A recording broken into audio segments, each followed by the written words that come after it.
Morning, everybody. It's Tuesday. We're here at the house. Gutters are up. All of the electrical that was here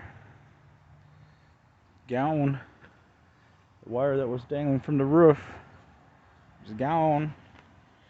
So you can see now with the nice straight cable from the pole goes behind the house. So check that out. Remember, the reason for doing this was for a couple reasons. One, the way it was done before was not structurally sound. It was only made for 40 amp service, and they were trying to run 100 amps off this house. So what we did is we upgraded all the wires.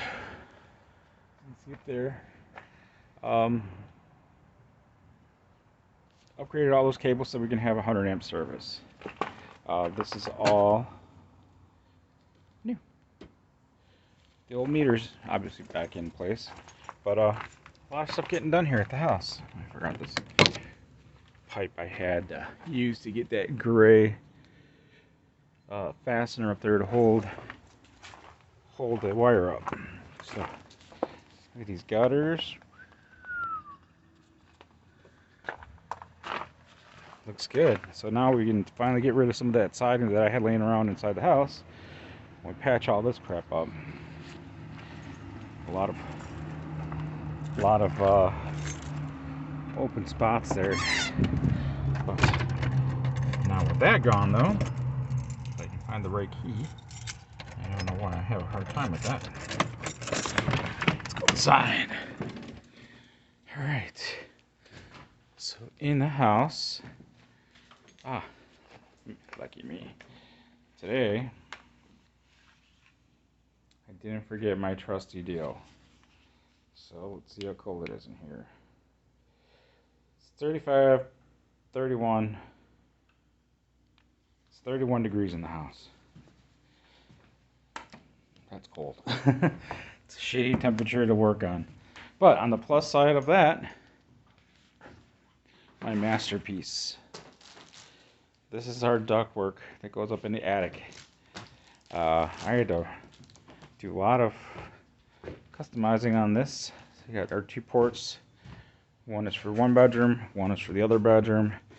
And then we got this big square box here that fits inside of my tray that I made for the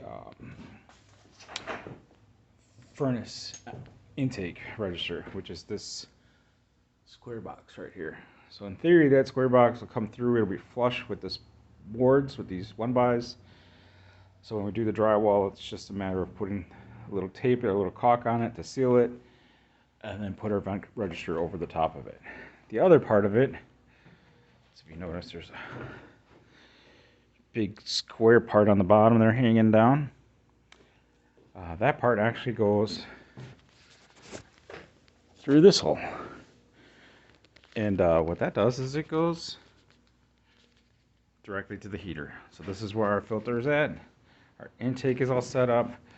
We're like hours maybe getting this furnace ready to go and turn on. The only thing that I have an issue right now with is just how it gets plumbed outside. Obviously I don't have to have a furnace running in order to have the inspection done, but we're gonna need the furnace to run for when we are ready to put drywall up.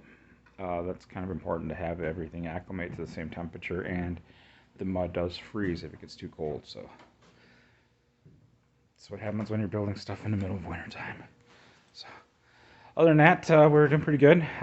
Yesterday I had to do a little project with one of my buddies, make a little extra cash. Times are really hard right now. Money is really tight.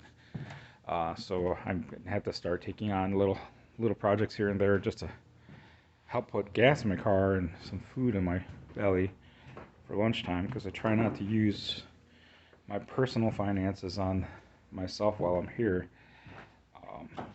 So we're barely making it there. So that's pretty much it for today. You know, I got to get that duct up, hooked up some ductwork that I got. I had originally bought these flexible ducts that go up in the attic, but the The R value, the insulation that wraps that pipe since it's in the attic, has to be minimum of R8. The same thing with the big duct box that I just showed you guys. Has to have a minimum of R8 as well. I double layered R6. This, it's kind of hard to believe, but this thin, shiny metal, metallic, it's almost like the bubble pop material. You can actually see the little circles in there. This has an R value of R6. A 2x4 on its end, so it's 2x4 standing up, mind you, 3.5 inches of wood is only R4. How does this plastic tinfoil looking stuff has more heat retention than an actual stud? It's baffling. I don't get it, but it is what it is. It's all wrapped up and tucked up. I bought the new flexible duct that is rated R8 last night, so I'm going to get that all plumbed and ready to go. Hopefully I can get this box situated up in there and I can get the duct run. Once we get that duct run, I can literally just install the plenum, which is a part that goes from the heater itself to the actual duct at the top, and we can fire it up. Actually, I don't even have to have any of that stuff hooked up because it's just the intake, or the return they call it, where the air gets sucked in from there and then it gets blown out through the floor registers, which is, they're strategically placed one underneath each window, and then so you got 2 in each bedroom, total 4 in the living room kitchen combination, and then 1 in the bathroom, 1 in each bathroom. So this house is going to be toasty warm, cool as a cucumber in the summertime. I'm stoked about it. So a little shout out to my sister. This thing kicks ass. It actually kicks ass. I love it. I'm in the crawl space and it is still spidery and spiderwebby and dark down there, so when I was able to put the lights on, it was kind of nice. So another thing that I did get done is, since the electricians came in and did their part, was we got our service panel all livened up. So now we got 3 circuits instead of that one that we were running the entire house on. I was running on 1 circuit through the old stuff, which didn't have a ground hooked up or a negative, so that was making lights flicker. Things were taking forever to turn on. It just wasn't working correctly. Now everything's legit. It's all grounded twice, 3 times actually, because it's also grounded in the crawl space. But this is the cool part. Oh, what's that? You gotta go see what's in the crawl space? Voila! Lights. Strategically placed where they need to be. That's kind of cool, you know. So I have 2 power sources down here. One of them is for the sump pump, which I actually have the humidifier plugged in. I've had it running all weekend. Looks like it's drying out that one corner pretty good. Before, I had it hooked up where it wasn't working like that. It was working in a different manner. So where that one outlet was controlling all the lights, that fan, the sump pump, the heaters, upstairs, my saw, the lights.